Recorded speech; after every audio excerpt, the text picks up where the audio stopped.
कुछ करने से पहले थोड़ा सोचें। ब्राह्मणी ने ब्राह्मण की बात नहीं मानी, क्योंकि उसे न्योला बहुत प्यारा था। न्योला घर में पहले जैसे ही रहने लगा। ब्राह्मणी अपने बेटे के साथ साथ उस न्योले का भी पूरा ख्याल रखती।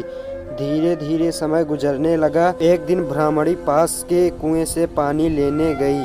बच्चा घर पर पालने में सो रहा था और न्योला पास में ही आराम कर रहा था। इतने में कहीं से सांप आया और बच्चे के पालने की तरफ बढ़ने लगा। न्योले ने सांप को बच्चे की तरह आते देखकर वह सतर्क हो गया। न्योला तो वैसे भी सांप का दुश्मन होता है। न्योला सांप के ऊपर टूट पड़ा। बहुत देर सांप से लड़ाई करने के बाद न्योले ने सांप के टुकड़े टुकड़े कर दिए। इस कारण घर में सब तरफ खून के छींटे बिखर गए। न्योले का भी मुंह खून से भर गया। न्योला बहुत खुश हुआ कि उसने अपने मालिक के बेटे की जान बचा ली। वह अपनी बहादुरी दिखाने के लिए घर के दरवाजे पर बैठ गया, ताकि ब्राह्मणी जब आएगी तो उसे इस काम के लिए शाबाशी देगी। जब ब्राह्मणी कुएं से पानी लेकर लौटी तो उसने दरवाजे पर खून से सने हुए न्योले को देखा। यह देखकर वह बहुत ही घबरा गई। उसे विचार आया कि इस दुष्ट न्योले ने मेरे बेटे को मार दिया है, इसलिए वह गुस्से से आग बबूला हो गई।